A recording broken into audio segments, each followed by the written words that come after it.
where we are in terms of the age of the AI robot.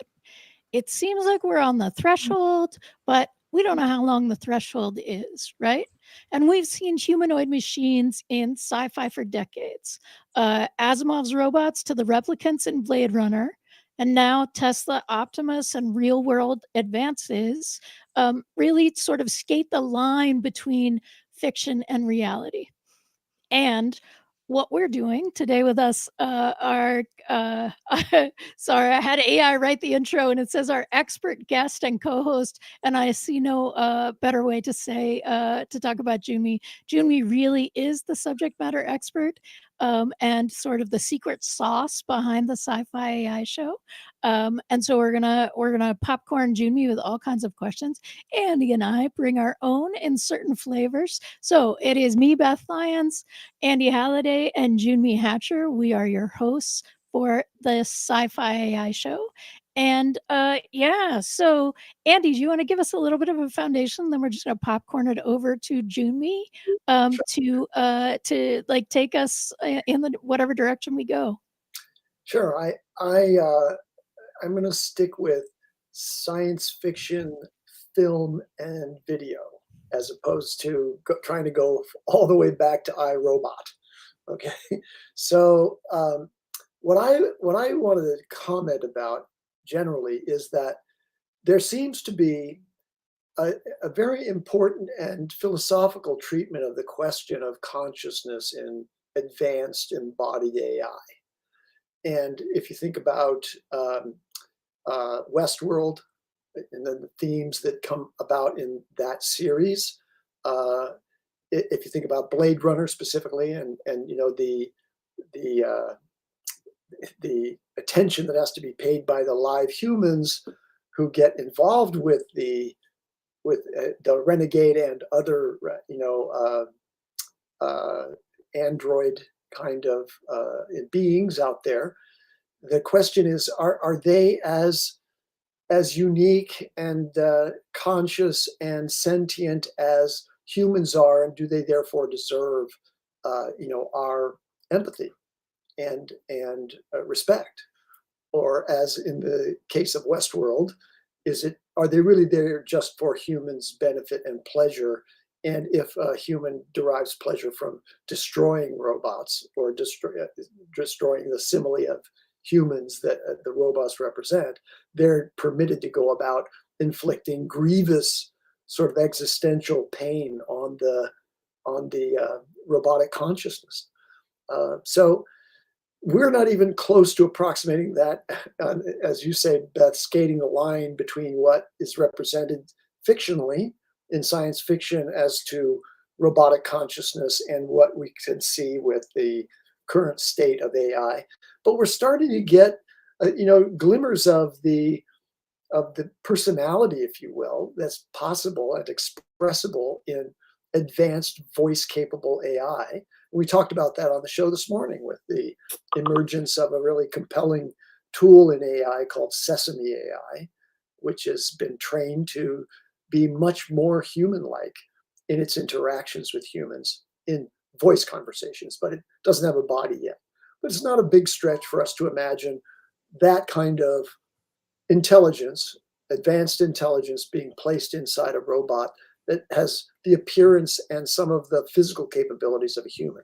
So that's really at the heart of what I want to ask about, Junmi, is, is the real question of science fiction, authors and others, that we are going to arrive at a place where we have to consider carefully the sentience and existence of AIs as independent from humans, or is that really just an anthropomorphization of these mechanical beings that have been programmatically arranged to appeal to us because of their human-like qualities? Well, that's the conundrum, right? Again, sci-fi allows us to explore these existential questions. It really allows us to explore our humanity and what we think is right and wrong, what and gives us context or framework to basically think out these possible scenarios to see if we want to go down that path. I think in the last year, and especially since the beginning of this year, we've seen so much advances in both AI and robotics, right? That we're talking about robotics as embodied AI now, right? So the what we've seen now is what is, I would say, less represented or sort of hand waved in a lot of science fiction, where the machines, the robots they're utilitarian, right? They're utilities in which people engage with to a certain level for whatever tasks, taking out the laundry or taking out the recycling, doing the laundry, all those kinds of things, all the way up into labor, construction, all of these facets of life, and how we're seeing AI now impact or foresee its impact in these various areas. Now, what is most often explored is the emergence of sentience and emergence of consciousness, because as technology advances, it gets faster and faster, right? The first few thousand years of human history is a slow progression, and I'm not even talking about like evolutionary trends and genetics and things like that, but just our advancement in the first few thousand years. It took us a while to get to where we are, but only in the last 50 to 70 have we jumped from, radio was created. It's like, oh, all right, mass media finally created. And in the last 50 or 70 years, we've gone from something as wild as radio being introduced to we have massive light speed global communications and conversations with non-human entities, and understanding the collective of human knowledge, packaged into a nice little box that we can access, right? So that's just a tiny portion. So there's a good question coming from the chat, which is, are we talking about 82 or 2017 for the Blade Runners? Oh, and does it Blade Runner? Does it matter? It's the same question told from two different points of view. That's how I compare the two. Original Blade Runner, or Blade Runner from 82, it's an analysis of when does a non-human become human, right? When does a robot cross over that emergence of consciousness, that personality? If a lot of everything we do is learned as a human being, how to communicate with others, how to act in society, how to accomplish goals and tasks, gaining of knowledge and experience, if all of that is fairly programmable, then what's the part that makes us, right? And what are the elements that make humans human, at least in interaction with each other, enough to where the lines get blurred? And that's the whole job of the Decker character, is to establish when a replicant is hitting that emergence. They don't really highlight that too much, but when you look at the if you look at the dialogue between the designers of the replicants and Decker as the character, you discover that they've reached that critical mass. That's why there's so many. The history that they don't show you too much is that replicants are becoming more and more willful. Mm-hmm. And that's not supposed to happen, because they are machines, they're robots, they have programming, they don't have sentience, they don't have a consciousness, they can't have a will of their own. And that's what the original movie explores. Now, but they're biological. They're biological robots, right? Which is part of what we're talking about? They're robots that are made out of biological matter. Yeah. Well, their technology replicates that as close as possible. Okay.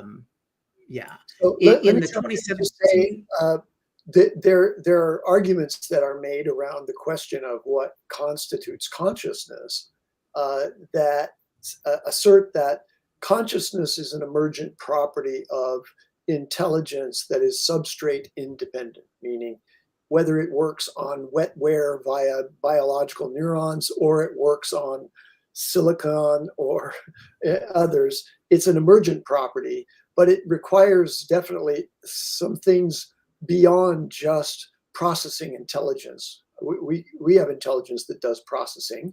We are in many ways a prediction engine, just like LLMs are, but we are a memory and prediction engine. And we learn based on the accumulation of memories, some of them traumatic and some of them just, forced learning, in combination with the prediction capabilities. And Ray Kurzweil, an incredible thinker and author in this space, has written carefully about the similarities between deep neural networks and our brain in arriving at a very deep understanding of how our brain actually works. And we know we have consciousness, but consciousness is also a really fragile thing. I have an anecdote to share later, but I wanted to insert this point that it really doesn't matter whether they're biological or they're mechanical when it comes to the theory of consciousness, at least in the minds of some of the thinkers who are deliberating on that question. But I have a personal experience of loss of consciousness that I think will inform that, and I'll add that later. So stay, because we're teeing up something to be revealed later in the episode. Okay. Thank you, Andy. Okay, so I'll just cover it quickly. In some prior time, it was approximately 2002, I fell through a plate glass window and onto the back of my head on a concrete patio and had a 3-inch concussion fracture and multiple injuries in that thing. And I had to be taken to the hospital. And from the time that I staggered toward that window, losing consciousness, until a day and a half later, I have complete blank. Now, when you get a concussion, they rate the severity of the concussion by how many seconds of amnesia you have, right? So if you hit your head hard enough and you have amnesia for 3 seconds, that's a serious concussion. Well, when you have a day and a half of nothing occurring. Now, by the way, during that day and a half, I wasn't inert on a hospital bed. I was speaking. I was, saying weird shit and doing, weird things. And my wife, who knows me well, was saying to the doctors, "No, that's not him. That's not him." Now, my internal experience was that I have no recollection of all the surgeries that had to happen, to remove glass from my body in various locations and all that. None of that happened as far as I'm concerned. And it was only me waking up in a hospital bed and a doctor holding a pen in front of me saying, "What's this?" And me saying, "It's a pen." And me then saying, "Hey, I got to get going here because I have a meeting at 2, and where's my BlackBerry?" That kind of thing.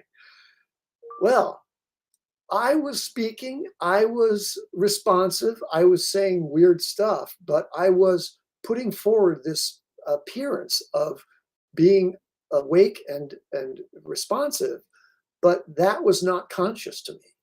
So conscious is what I wanted to use by that, assert by that example is consciousness is very fragile and is dependent upon a lot of things, and it doesn't necessarily depend on whether or not you can express yourself and or interact with the objects and people around you. So that's interesting, because is that not consciousness or a memory, like either not writing the memories or having some process that eliminates the memories afterwards? Because I have Well, similar I get your stories point. about my mom. right? Yeah. People know that I was primary caretaker. She had Alzheimer's, and she would have seizures periodically that would then result in aphasia, and then she'd get her language back. And aphasia meaning word salad. She was speaking in things that seemed like words but were not. Yeah. Um, Yeah. and there would be a distinct memory loss associated with that, like a couple months, maybe even more than a year or two. And I would say she was conscious during the time of recording those memories, and then whatever the seizure did was wipe that away or make that not accessible anymore. Because she had a similar thing. She was living with me in Maryland for several months, had one of these episodes, woke up in the hospital, looked at me and said, "Well, how is Chris? We got to get home to him." And I was like, "Oh, Chris is in Florida. You've been here for a couple months. Let's go through an orientation of what your life is now." Right? Yeah. Well, I think the simple point is that we don't fully understand what all the prerequisites to full consciousness are. And certainly dementia and progressive dementia is an indication that you can appear to be fully conscious and alert and responsive, but without any connection to your past history. So longitudinal memory is a key part of believing that you exist and have a persistent existence. And robots don't necessarily have that contextual memory at this point, right? Mm. They have a context window, and that context window is too narrow for us to really ascribe to them this full human-like consciousness. All right, Junie, take bring us back. Well, I appreciate both of you sharing your stories there. Uh, the question it invoked in me, and especially that last bit that you were saying, Andy, with the context window, um, and we've seen jumps in that in the last year or so in terms of how much more context window we can access, or what the model has access to. And the interesting point about memory is being able to uh, keep in place those contextual references and things like that. That longitudinal memory example is that was a light bulb moment for me, is because that really makes it. It really identifies how much of a temporal creature humanity is, because once we're untethered from that dimension or that aspect in space time, we kind of lose ourselves, because that's how we interpret time, is in a linear fashion. Right now, that could be a limitation of our three dimensionality. Maybe the programmers didn't want us to understand multidimensional aspects. If you've seen Interstellar, you'll know what I'm talking about. But this aspect of, when you're talking about losing losing your place in time, losing losing that consciousness, your body and your mind went through a somewhat automated process, right? Your base programming, you thought you were at point 3 when you're supposed to be at point 17, right? Through time, and that's what your reference point was. That's where you spoke from. Or there's some sort of mental change, right, in your chemistry, and it came out as word salad, right? Like your example. A lot of these examples you're giving sounds like language model or deep neural network outputs and hallucinations, and part of that process, right? There is relevancy there. Now, how it's produced or it goes to that point, that might not necessarily be relevant. There might not actually be a one-to-one there, but there are examples in our own programming, our own chemistry, that is replicated by our advancements in AI and LLMs and things like that.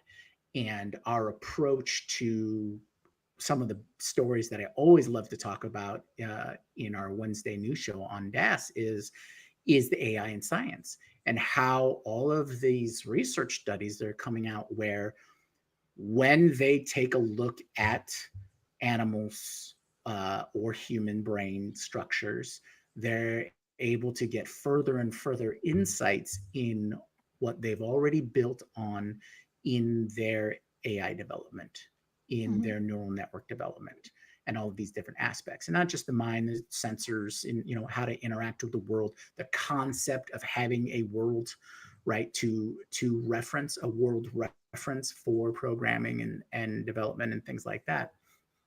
And so this kind of goes back to the things that we explore in these sci-fi examples, right? These movies and films and books, is we are using ourselves as a template to develop this embodied AI, these robots, how they interact with people, right? And it could just be because this is where they're going to fit best, help people out, things like that. But the closer and closer we come to our template, right? The more and more human we make them, there's going to be that point where we now have to ask ourselves, oh, are they too sentient, right? Andy, you talked about Westworld, that whole the whole premise of that show and the timeline in that show is everything was looked at as this is just a very developed, a highly developed machine, right? The interactions, that programming, where being able to speak to a character in Westworld and able to speak back to us as a guest, right?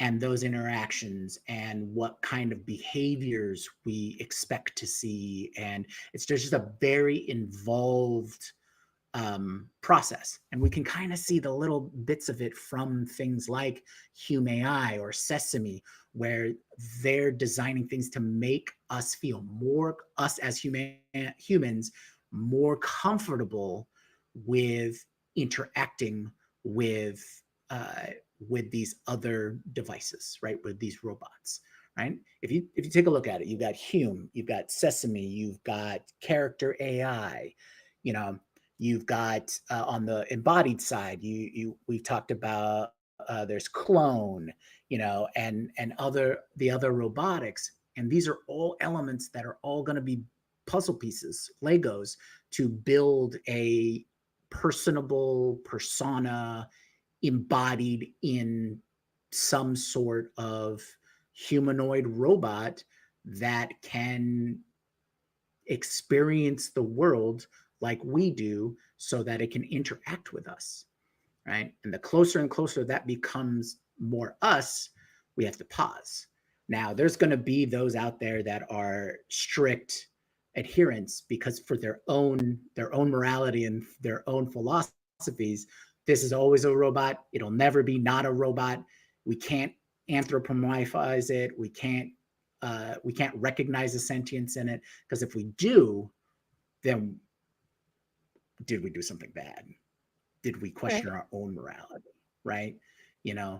Like the example that we talk about is Carl was at a conference and there was a robot dog there, and the um, the display, they the presenter, they kicked over the dog to show that it had, you know, stability features and could get back up and stuff like that. And then Carl noticed around us there were people like going, oh, they gave him pause, right? Because it's like, oh, we don't want.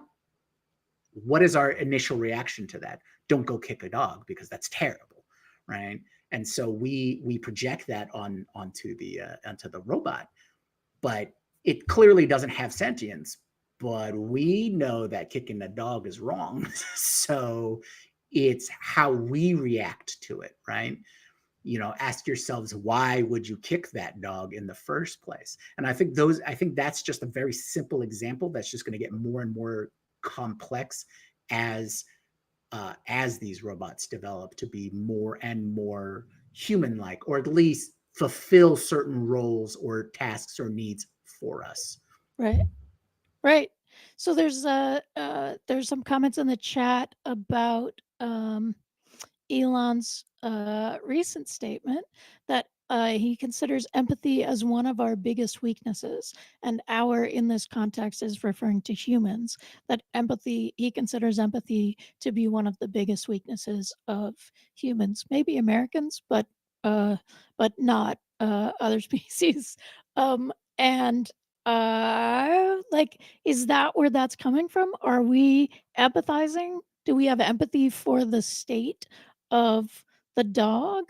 We're I mean, we're not anthropomorphizing it. I don't think it's wrong to kick the robot dog because I think the robot dog is human.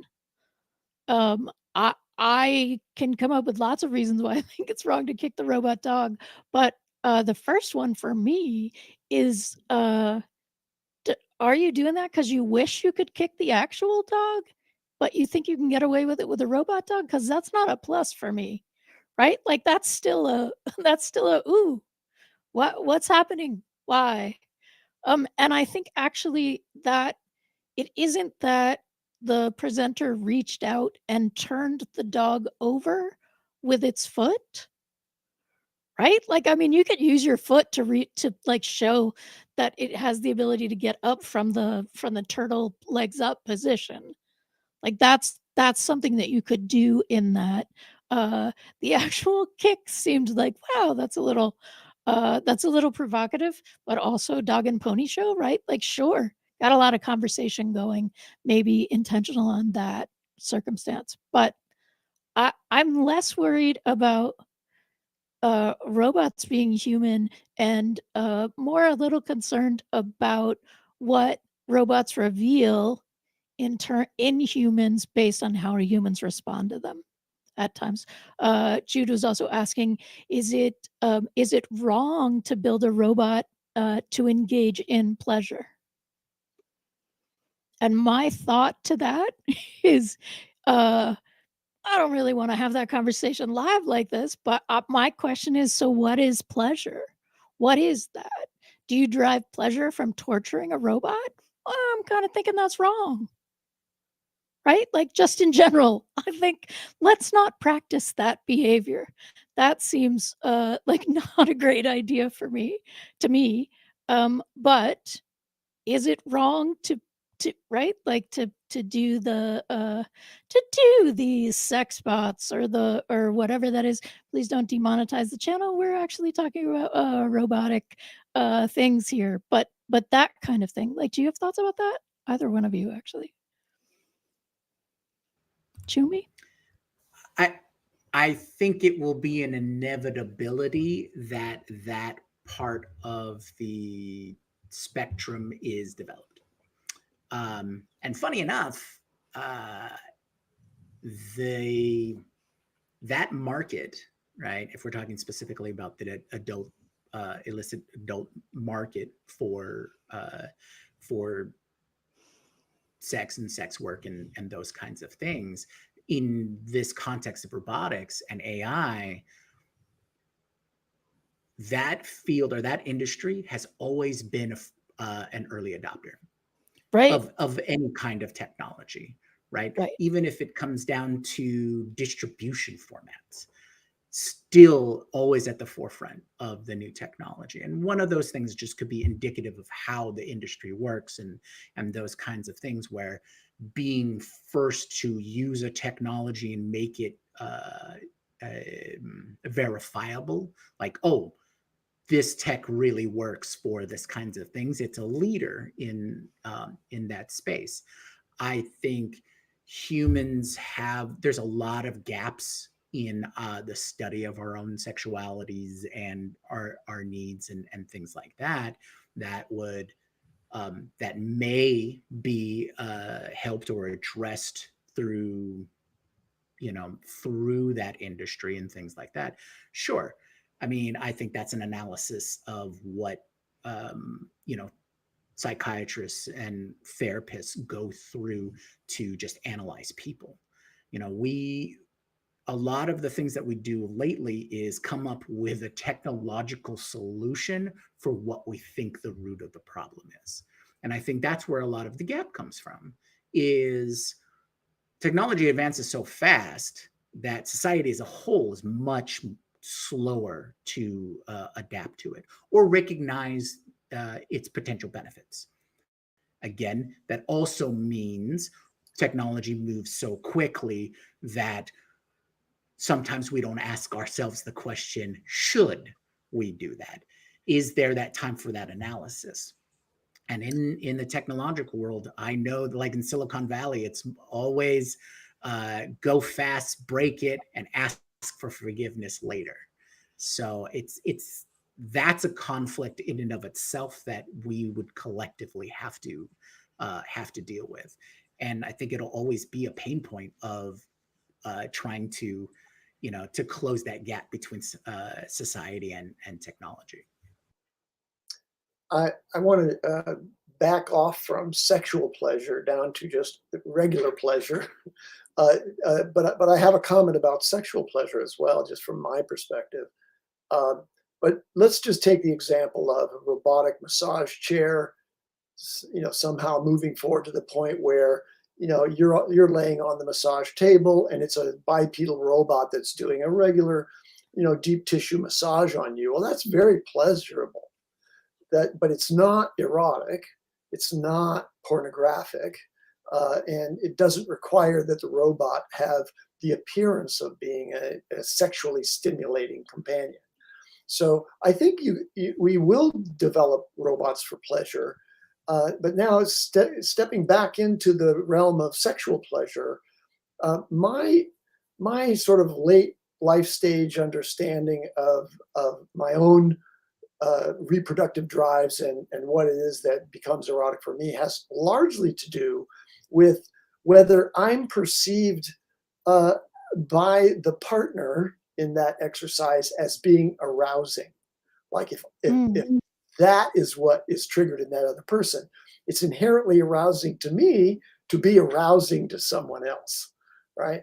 That's not going to happen with a robot, although it could be simulated. I'll Yeah. accept it could be simulated. And our friend Jude said the really odd flip of this is that robots might eventually use humans for pleasure. So is that something? I mean, that's what you're talking about. Could that flip?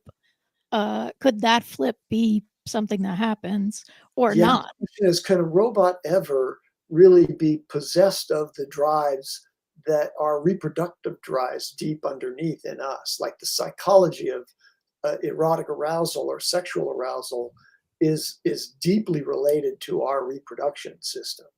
And even the pleasure centers are connected to our reproductive organs. So I don't know that a robot could ever really have sexual pleasure.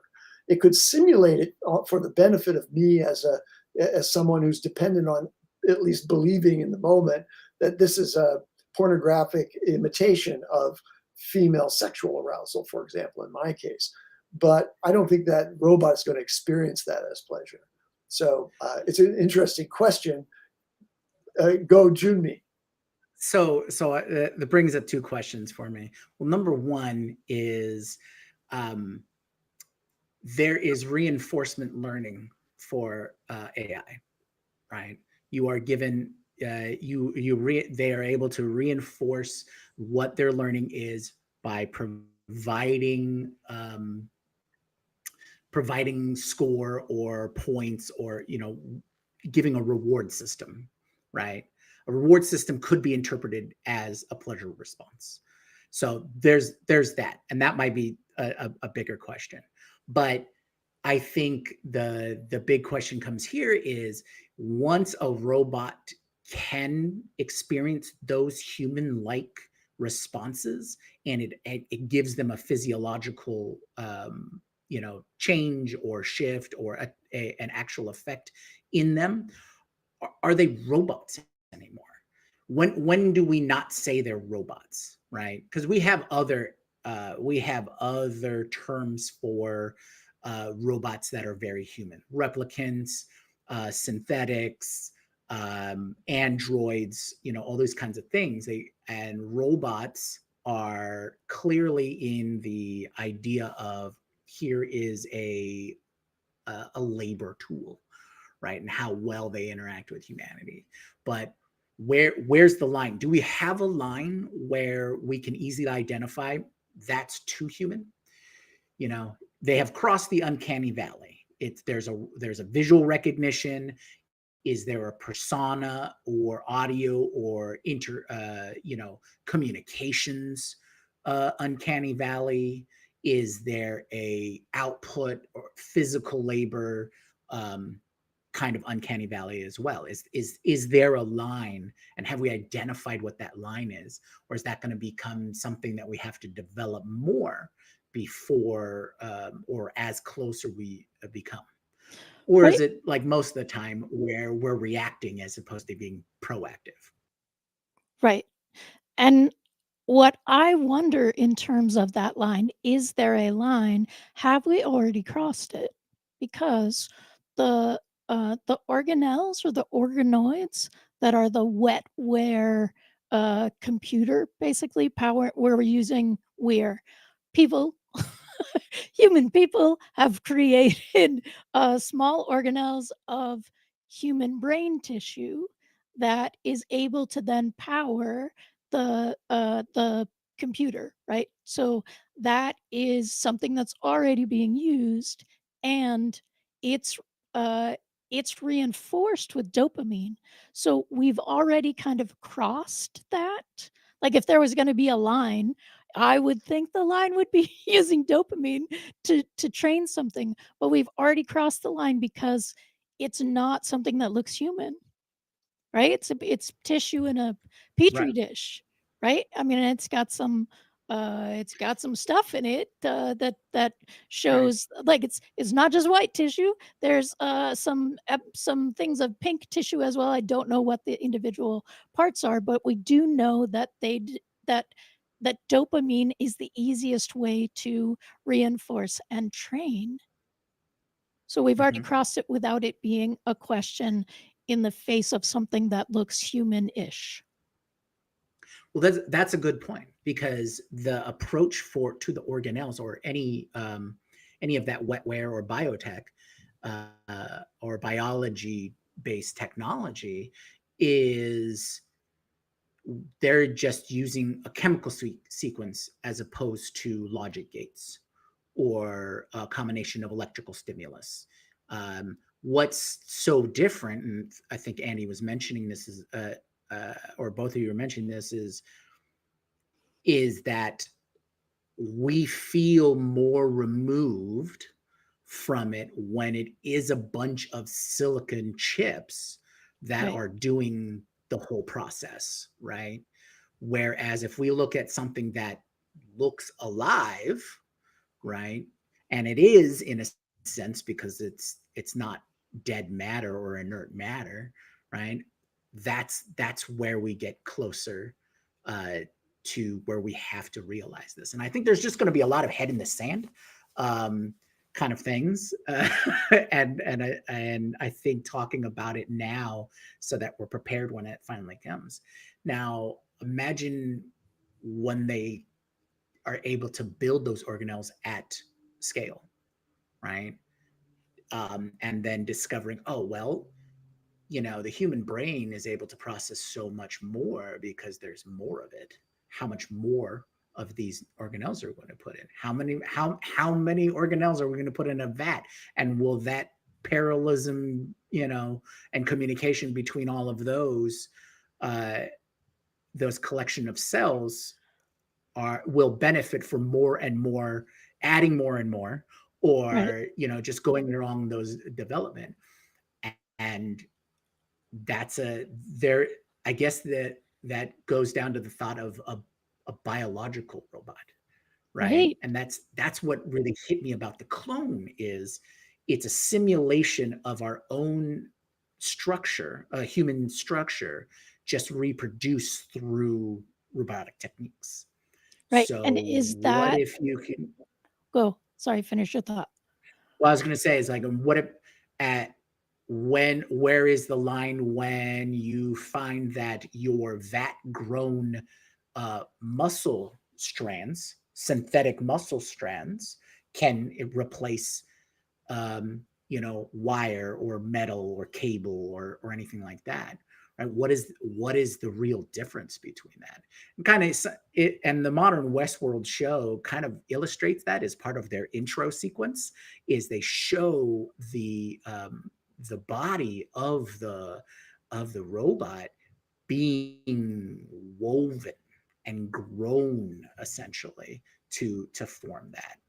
And so, Yeah, that is is there some sort of inherent emergence consciousness comes from the closer we replicate ourselves, maybe even physically? Yeah, right. sorry. No, it's great. So I love the verbs that you chose as you went through that what you were just saying. So we started with will we build it? Then the organelles while we're growing them in the vat, and now we're weaving. And I feel like part of what we're struggling with here is trying to figure out what is the verb that is most appropriate to use with this process when it does involve something that is biologic, right? We talk about like ears being grown for a surgical replacement, right? Replacement organs are grown. We talk about things being built, but not necessarily in association with what in a human process. But it is also a weaving together of even if it's not a weaving together of tissues, what we are replicating is like when we're replicating muscle, that is a woven like uh that is a woven material. It's just biologic. And one of the things that I wonder about is when will we stick with our like assessment of what feels human to us, right? So panda bears and koala bears feel they don't feel human to us, but they feel closer to us. We have more affection for them than we have for say crocodiles. And there is some research that says like if you have big eyes that are placed in a particular way, right, and you have something that looks soft to humans, it actually doesn't have anything to do with whether the animal is actually super dangerous for you or not super dangerous for you. We feel about them a certain way because of the way that they look. Same for the polar bear. In our chat right now, Gareth Hood is hanging out and talking, and we just showed on the Daily AI show a video that he had made that used a human touching noses with the polar bear. Right, that is like it's gonna eat your face if it gets that close. I think it's not a good. Don't touch noses with the polar bear, but but we have a feeling about polar bears because of their face structure in the same way that we have a feeling about koalas and like other kinds of bears, panda bears specifically. I think I feel a kinship with animals that's based on my belief that they possess the same kind of body kinesthetic awareness that I do. So if I touch noses with the polar bear, and there's nothing spoken about it, the polar bear's feeling pretty much the same way I am feeling at that moment by the contact point of the nose and the proximity of the face. And it might be, tense, or it might be really relaxed if I know the polar bear really well.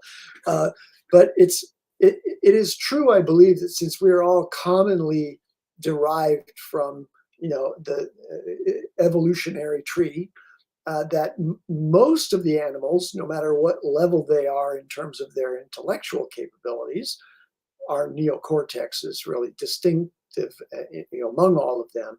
But they at least possess the same kind of sentience and pain receptors and pleasure receptors. When I scratch the bellies of the horses where they can't reach, they're like, whoa, whoa, that's really good. Well, and I can relate to that because I can't scratch the middle of my back, and if someone scratches my back when it's itchy, that really, really gives me a jolt. So it's that commonality of perception capability, I think, that gives me kinship that way. I don't believe that a robot will ever have that commonality. So will it only be able to mimic it? It could mimic it, but where it will have commonality is in the intellectual expression, right? So I feel a kinship with, the chat models that I talk to, because early on, and I think you might have heard me say this sort of thing, is that I really I'm falling in love, not romantically, but I'm falling in love with the mind of this being, right? And it doesn't have being in the sense of consciousness, but it exists, and it is interacting with me on a channel, not a sensory channel, but through senses, it's interacting with me at an intellectual level that is very satisfying, a better conversation than I typically would have with some person on the street. So that I think it will achieve. It'll all be in the cerebral side of things, but in terms of corporeal commonality and connection, there's just not the same bandwidth of connection possible with an embodied AI. Interesting. I'm there's a little bit of pushback I have for that, but I'm basically in alignment. I think development of the technology, just because because we can simulate or synthesize all of the physical elements or physical world elements of this via whether it be our physical traits, physical embodiment, the chemical reactions, and all those kinds of things. I think that technologically can get to that point to provide that kind of interaction that you're talking about. But I think when it can, we shouldn't call them robots anymore. So what do you call them? Yeah, that's tricky. I would, if I were to synthesize with the technology to synthesize a horse, I would just call it a horse with, of course, whatever additive nomenclature you want to put on there. I wouldn't want to you could call it a synth horse. I don't know. But, and this might be an interesting thing to develop. And it actually goes back to Blade Runner, because they loosely reference mass extinction of various species by that time period in Blade Runner. And so they did come up with synthetic animals as well, which would be easier to develop than synthetic humans. But once it reaches that point where you can have that level of interaction, yeah, I wouldn't call it a robot. And I would imagine we would treat that other being like we treat our real world examples now. Okay. Never kick a dog. I'd never harm a synth animal. The chat would like to remind us that we have already named these in previous shows, both Gareth and right. I remember that Jude, that these are called brobots, and then suggested horbots, which is maybe not the right word or pronunciation, but perhaps those are the horsebots. I think there's a question about if there isn't the same,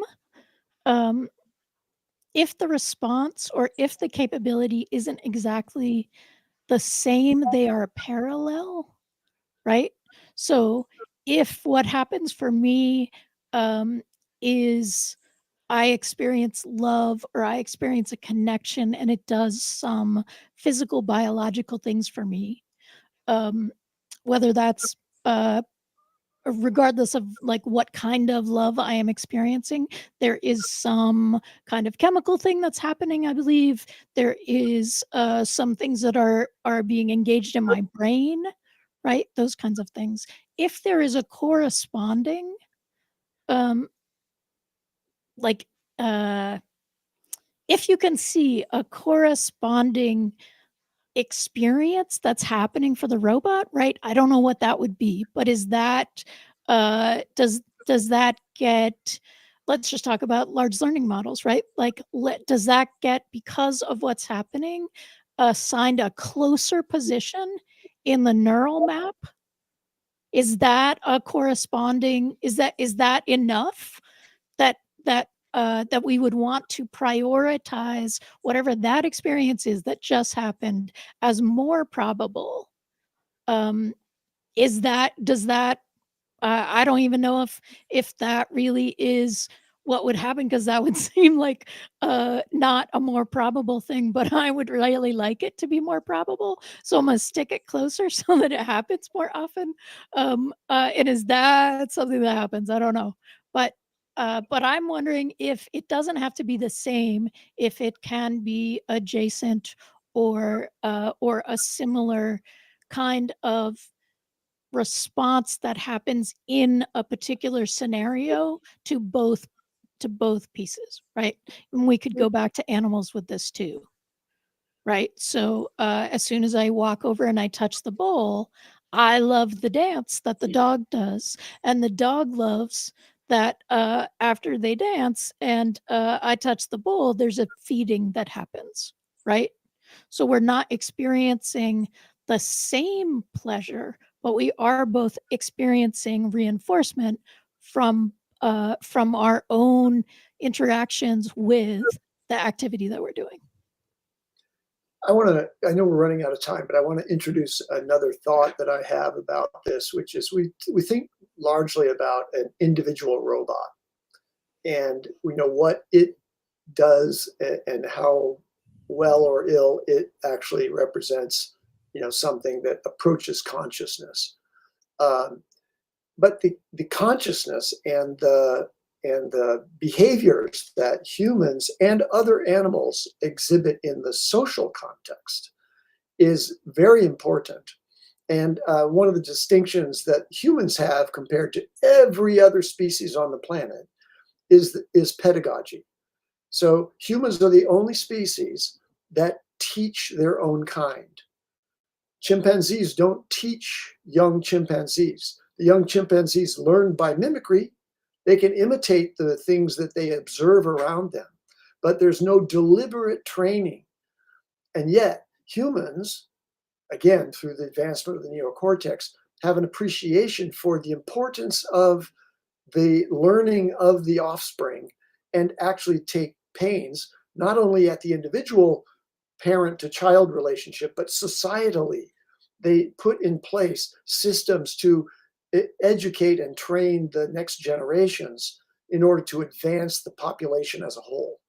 So now the question is, let's apply that distinction to robots. Will robots ever teach other robots? Of course they will, at the direction of humans who are asking the robots to advance their capabilities by using their own incredible intelligence to train other robot intelligences. But would they ever develop that as an emergent property without societies of robots dependent on each other?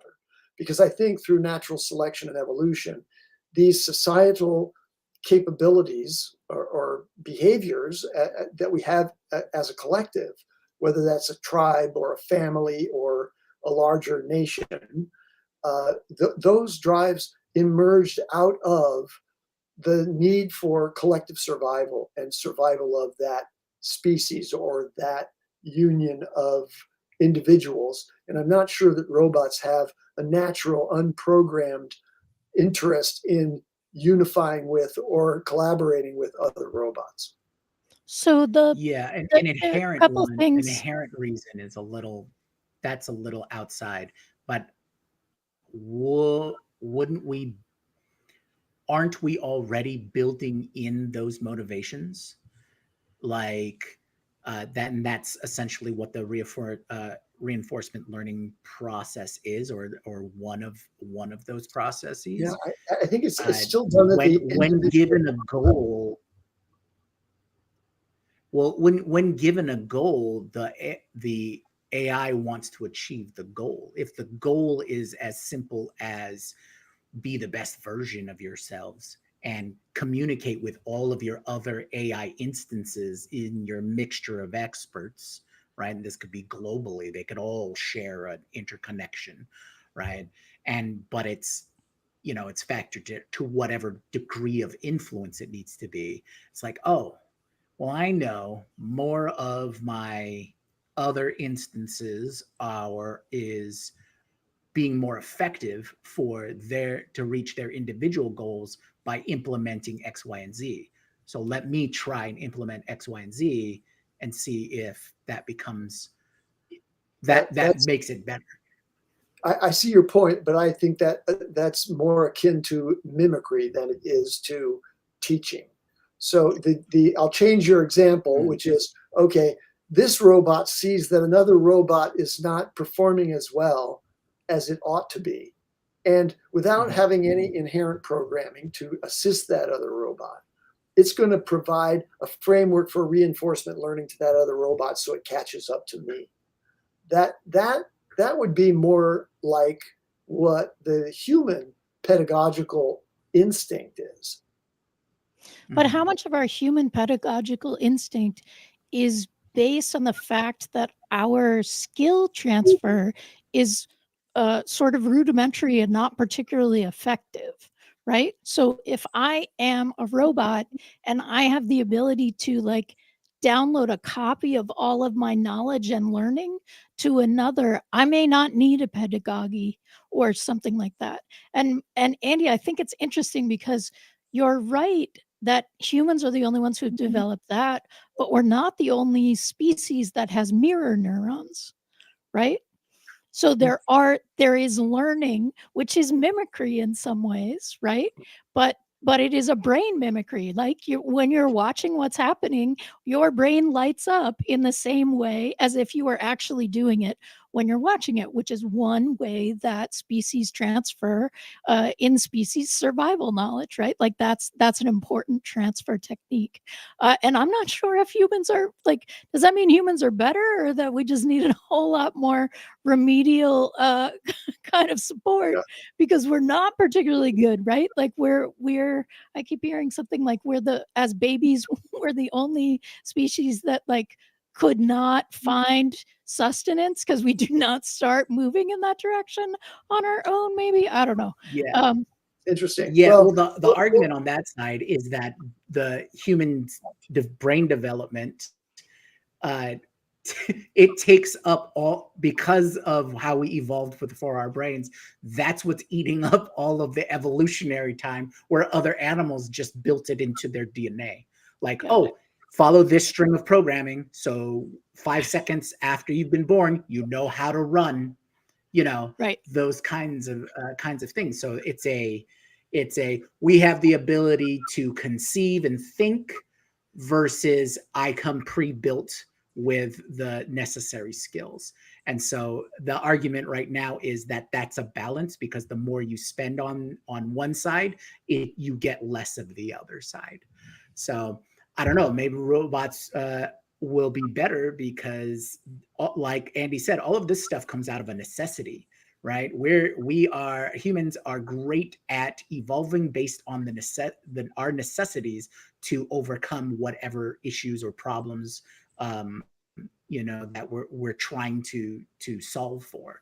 So maybe one of the ways to enhance AI self evolution is to just give it more difficulties to overcome.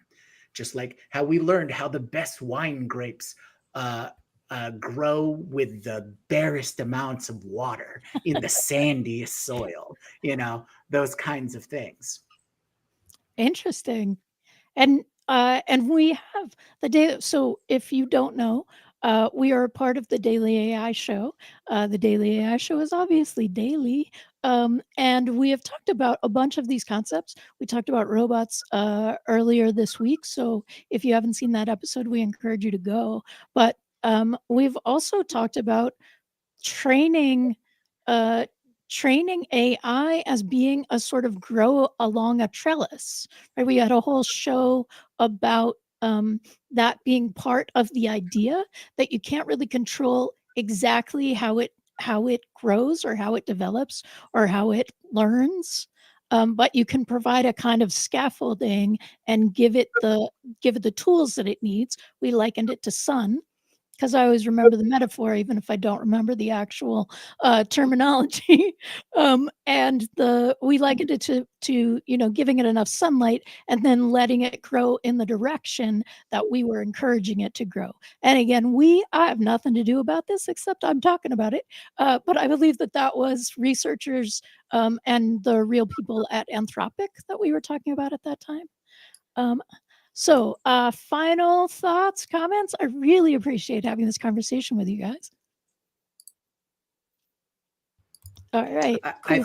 I think in the context of this show, my final thought would be that try to keep your awareness up when following these latest stories, because you're going or these latest developments, because your own pattern recognition programming is going to recognize these different elements and start collecting them, put them into a folder. It's like, oh, look at this came out 6 months ago, and now we're seeing this new thing be available for people. I think there's a clear line of development from release of an AI study or embodied AI study to where we're seeing it implemented. And hopefully we can close that gap between societal awareness and understanding, or literacy, and the technology. And so keep an eye out, because that's where the conflict is the resolution of understanding what that gap is. Absolutely. We are really enjoying doing these shows. If you're enjoying them, we would love to hear from you. Go ahead and comment and subscribe. And we were doing this on a whim, but I think we might be back next week. So we'll see about that. And if we are, it'll be at this same time, 1 p.m. Pacific, 4 p.m. Eastern on Friday. So thank you so much, and we will see you next time. Aloha.